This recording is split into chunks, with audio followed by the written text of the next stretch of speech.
Make in India, ये सिर्फ एक नारा नहीं था, बल्कि भारत को दुनिया की अगली फैक्ट्री बनाने का एक बहुत बड़ा, बहुत एम्बिशियस वादा था। 10 साल हो गए हैं, तो सवाल उठता है, क्या ये वादा पूरा हुआ?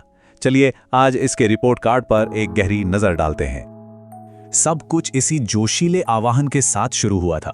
सोचिए जरा 2014 का वो माहौल, जब दुनिया भर के इन्वेस्टर्स से कहा गया, आइए भारत में निर्माण करें। ये सिर्फ एक न्योता नहीं था, ये एक नए इंडस्ट्रियल दौर की सुबह का ऐलान था, और उम्मीदें तो आसमान छू रही थीं। तो चलिए सबसे पहले उस वादे को ही ठीक से समझते हैं। 25 सितंबर 2014 को जो विजन सामने रखा गया वो बहुत बोल्ड था, भारत को दुनिया की अगली बड़ी फैक्ट्री बनाना। लेकिन इस बड़े विजन के पीछे असल लक्ष्य क्या थे? और ये लक्ष्य सिर्फ हवा में नहीं थे, वे बिल्कुल साफ साफ मापने लायक थे। अर्थव्यवस्था में मैन्युफैक्चरिंग का हिस्सा 16% से सीधा 25% पर ले जाना, देश के करोड़ों युवाओं के लिए नई नौकरियां बनाना, और चीन जैसे देशों पर जो हमारी इंपोर्ट की निर्भरता है उसे कम करके भारत को एक आत्मनिर्भर ग्लोबल मैन्युफैक्चरिंग हब बनाना, यही इस पूरे प्रोग्राम की नींव थी। तो वो तो थी वादे की बात, लेकिन 10 साल बाद हकीकत क्या कहती है? अब वक्त है जरा आंकड़ों में उतरने का और ये देखने का कि जमीन पर असल में क्या बदला है। और यहीं पर पहला चौंकाने वाला आंकड़ा हमारे सामने आता है। 25% के लक्ष्य तक पहुंचने की बात तो भूल जाइए। जीडीपी में मैन्युफैक्चरिंग का हिस्सा बढ़ने के बजाय घट गया है।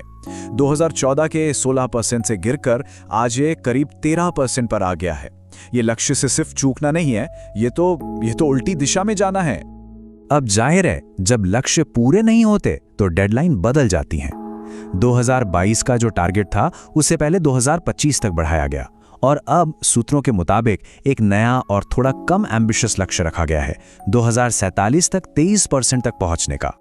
अब बात करते हैं विदेशी निवेश की, जो किसी भी देश की अर्थव्यवस्था के लिए आप कह सकते हैं एक तरह का कॉन्फिडेंस मीटर होता है। और यहां तस्वीर थोड़ी चिंताजनक है। आरबीआई के आंकड़ों के मुताबिक भारत का नेट एफडीआई एक ही साल में 96.5% तक गिर गया, जो एक रिकॉर्ड निचला स्तर है।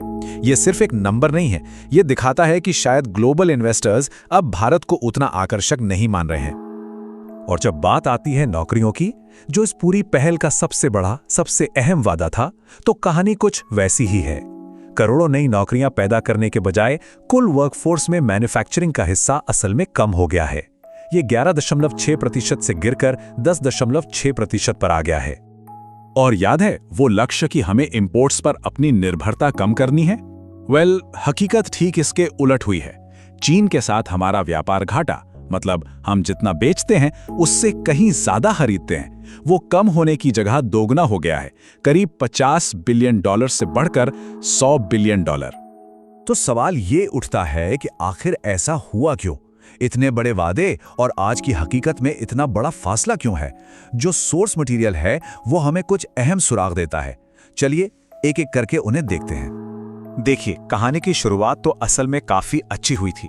2015 तक मैन्युफैक्चरिंग सेक्टर 10% से ज्यादा की रफ्तार से बढ़ रहा था। लेकिन फिर आए दो बड़े आर्थिक झटके, पहले नोटबंदी और फिर जीएसटी का जटिल इंप्लीमेंटेशन। इन दोनों ने मिलकर उस शुरुआती मोमेंटम पर ऐसा ब्रेक लगाया कि ग्रोथ पटरी से ही उतर गई। लेकिन बात सिर्फ बाहरी झटकों की नहीं है।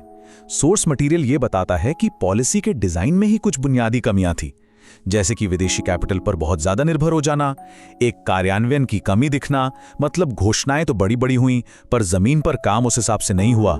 लक्ष्य इतने ऊंचे रखे गए जो शायद कभी हासिल ही नहीं किए जा सकते थे, और एक साथ इतने सारे सेक्टरों पर फोकस करने की कोशिश की गई कि किसी पर भी ठीक से ध्यान नहीं दिया जा सका।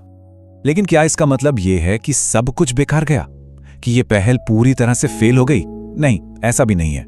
कहानी में कुछ पॉजिटिव मोड़ भी हैं।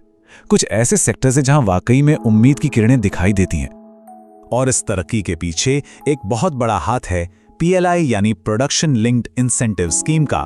2020 में शुरू हुई इस स्कीम का सीधा सा फंडा है, जो कंपनी भारत में ज्यादा सामान बनाएगी और बेचेगी, सरकार उसे उतना ही ज्यादा फाइनेंशियल इंसेंटिव देगी। ये एक तरह से गेम चेंजर साबित हुई है। और पीएलआई जैसी नीतियों का असर साफ साफ दिख भी रहा है। डिफेंस एक्सपोर्ट को ही देखिए, पिछले दशक में 30 गुना की जबरदस्त छलांग। स्मार्टफोन एक्सपोर्ट जो करीब करीब शून्य था, आज $15 बिलियन तक पहुंच गया है। और सोलर मॉड्यूल के लिए अब हम पहले की तरह दूसरे देशों पर निर्भर नहीं हैं। लेकिन यहाँ भी कहानी में एक ट्विस्ट है। सोर्स मटेरियल चेतावनी देता है कि इन कामयाबियों के पीछे भी चीन की एक परछाई है। हम स्मार्टफोन भारत में बना नहीं रहे, हम ज्यादातर उसे जोड़ रहे हैं। मतलब फोन के जो सबसे कीमती पार्ट्स हैं वो आज भी चीन से ही आ रहे हैं। तो क्या ये असली मेक इन इंडिया है? तो इन सब मिलीजुली तस्वीरों को देखते हुए कहीं पर कामयाबी तो कहीं पर बड़ी नाकामी, सोर्स ये तर्क देता है कि अब छोटे मोटे बदलाव से काम नहीं चलेगा। अब जरूरत है एक पूरे रीबूट की, एक मेक इन इंडिया 2.0 की। तो ये मेक इन इंडिया 2.0 कैसा दिखना चाहिए? इसके लिए कुछ ठोस कदम सुझाए गए हैं। भ्रष्टाचार पर सख्त से सख्त कार्रवाई हो। ईज ऑफ डूइंग बिजनेस सिर्फ रैंकिंग में नहीं बल्कि जमीन पर दिखे, जहां इंस्पेक्टर राज खत्म हो। हमारा फोकस सिर्फ चीजों को असेंबल करने से हटकर उन्हें डिजाइन और इनोवेट करने पर हो। और सबसे जरूरी, दुनिया भर में फैले हमारे सबसे टैलेंटेड भारतीयों को देश में वापस लाने के लिए एक माहौल बनाया जाए। और आखिर में ये पूरा विश्लेषण हमें एक बहुत ही बुनियादी सवाल पर लाकर खड़ा कर देता है। एक शानदार नारा घड़ना एक बात है और उसे जमीनी हकीकत में बदलना बिल्कुल दूसरी। तो सवाल ये है कि एक शक्तिशाली नारे को सच्ची कामयाबी में बदलने के लिए वाकई में और क्या लगता है? ये एक ऐसा सवाल है जिसका जवाब भारत के भविष्य के लिए बेहद जरूरी है।